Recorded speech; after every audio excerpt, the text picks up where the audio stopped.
Hello everybody, good to have you with me. Today I want to have a chat about something I feel many of us think, but often struggle to put into words, and that's about being spiritual. Now, before you click away thinking this is all going to be a bit new agey or religious, don't worry, I'm not going to be wafting incense about or talking in riddles. This is just a down-to-earth look at what spirituality means these days, especially for those who might not go to church anymore, but still feel there's something more to life than what we can see. So what do I mean by spirituality? And does it really matter anyway? Put simply, spirituality is about how we relate to the deeper side of things in life. It's those moments that stop us in our tracks, a beautiful sunset, holding a newborn grandchild, walking through ancient woods, and we feel a bit of awe, a sense of connection, of peace. You might call it presence or soul, or just that quiet feeling that there's something more going on than meets the eye. At its heart, being spiritual isn't about believing certain religious doctrines or conforming to church or mosque conventions. It's to do with a higher awareness. It's about those moments that hit us from nowhere, like standing at the edge of the ocean or staring up at the stars and having a sense of awe and wonder. That's spirituality. It's to do with where we are directing our attention. For example, towards a higher awareness beyond self, or are we directing it towards our bodily requirements, our own natural desires?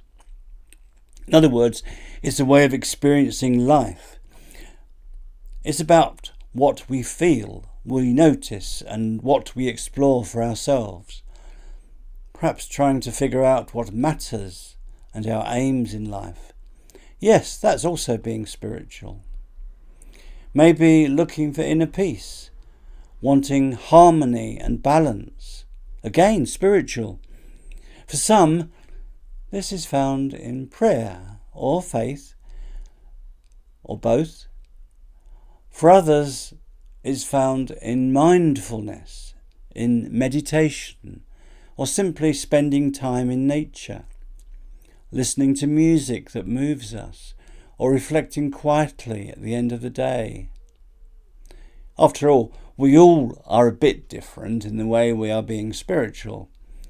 It's more of a journey than a destination. A big part of it is a growing sense that everything is linked. Nature, people, energy, consciousness, we're all connected. We're all connected not just to other people, but to the natural world, to the universe, and perhaps something greater still. Call it God, the divine, the universe, call it love, the one, everything, or call it just a deep respect for life itself.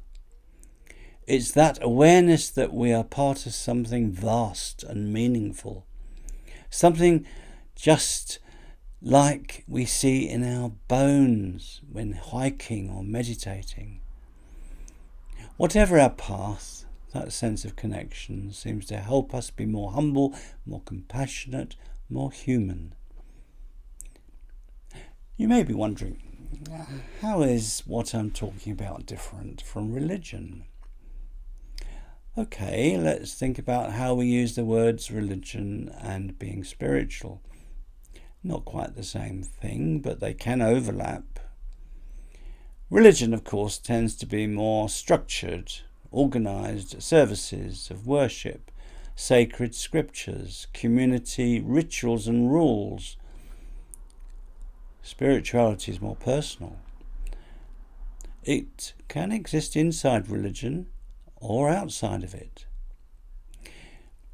Many people find deep spiritual meaning in religious practice, in prayer, in worship, in the sense of the sacred. And these feelings can be incredibly powerful. But for others, the rituals no longer feel relevant. Even the questions and longings remain, though. And here's a question. Is one better than the other? Are they just different paths up the same mountain? And what will we find at the top? Now, some of us think of ourselves as more spiritual than religious. We may have grown up going to church or mosque or temple, but over time we've moved away from organised religion. Such people are not into holy books, but they do believe there's more to life than just what they can see. Not because they've lost their sense of the sacred, quite the opposite. It's because often they want something more personal, more open, less rigid. And honestly, for them, that makes perfect sense. After all, I think there is much in traditional religion which should be changed, about which we should be cautious. If you're this sort of person, you might explore what is deeply meaningful. Perhaps you're into philosophy or science or art or nature, or perhaps just deep conversations at 2 o'clock in the morning. Perhaps you meditate. Perhaps you walk in the woods. Perhaps you ask big questions like, why are we here? What is consciousness anyway? What happens when we die? And the pluses? Well, you're okay with not having all the answers. You honour the mystery. You lean into the unknown instead of trying to label it all. So what does one do to feel more spiritual? No, one doesn't have to believe in crystals or chakras. Some people do, and that's fine. Often people might do meditation, or they might create stillness. They might do journaling, writing down thoughts and feelings in a diary every day. They may spend more time in nature. They may practice exercises in gratitude. They may listen to music or poetry.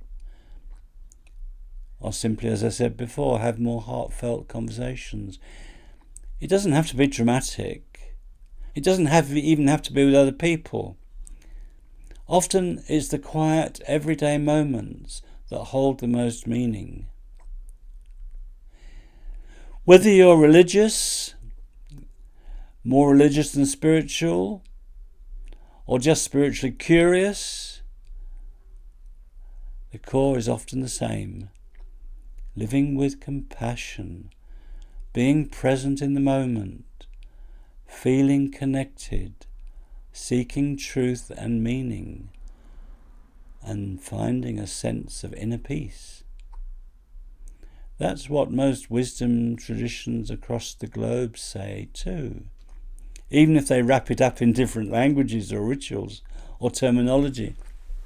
Now, for those whose spirituality ties in with their religion, their focus is on what they understand to be the transcendent creative power behind the universe.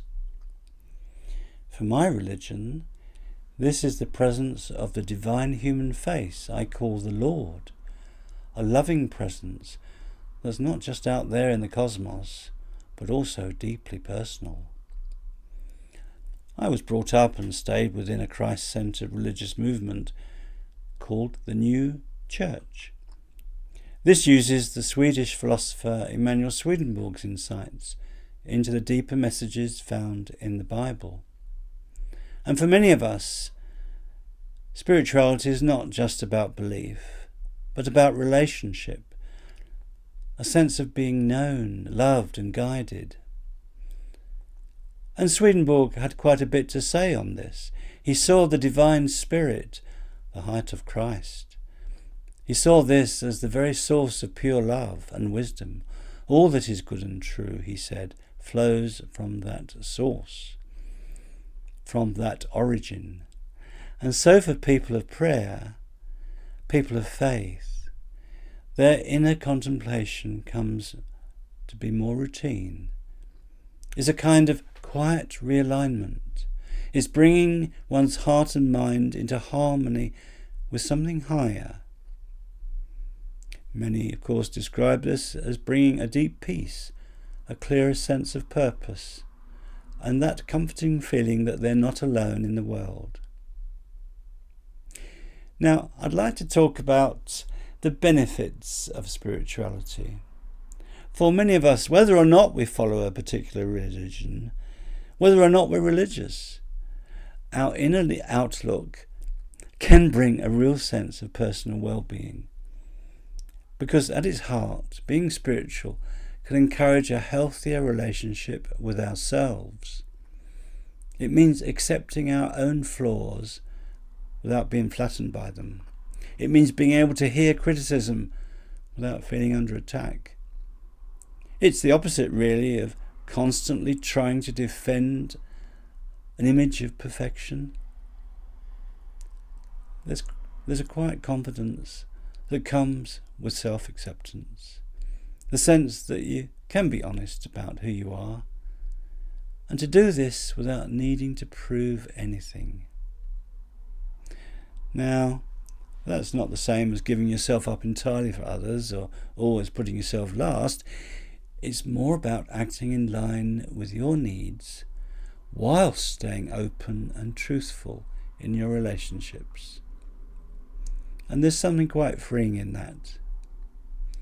I think spirituality also invites us to feel part of something bigger.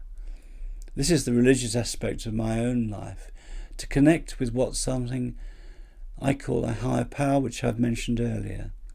Others also call it by this name. Others call it the universe, or simply the beauty and rhythm of the natural world. For some, it's a sense of shared humanity. And for others, it's something more mysterious. But whatever shape it takes, it can offer strength, especially in moments of doubt or difficulty. As I said before, another strand of this is the search for meaning. We ask questions like, who am I? What really matters? Or how can I live with integrity? And these questions aren't reserved for philosophers. They're everyday questions asked by ordinary people at turning points in life. And often it's a spiritual perspective that helps us sit with these questions rather than rushing to answer them. For many, a sense of purpose provides a kind of inner path, something flexible and personal yet steady, especially during times of uncertainty, during times of grief or transition. Ethics and compassion are also central themes. Of course, contemporary spirituality tends to focus less on strict rules. Instead, it's more about values, things like kindness, gratitude, and a commitment to fairness. There's often a deep concern for the well-being of others and of the planet. And many find meaning through service. It could be community work, it might be social campaigning and activism, or it simply could be through trying to live in a way that does as little harm as possible. And here's a final benefit to mention. It's gaining from wakefulness, a heightened awareness of the present moment, noticing the world in finer detail, so feeling more alive and more grateful. It's a state where many say they experience greater clarity, a deeper sense of empathy, and a strong feeling of belonging, not just to their immediate family circle, but to humanity as a whole. Thanks so much for watching. If what I've tried to say has spoken to you, do give this video a like. And if you'd like to hear more about navigating life, please subscribe, as it helps, to the Deep Awareness channel. In the next video, I suggest 7 ways in which religion could be better.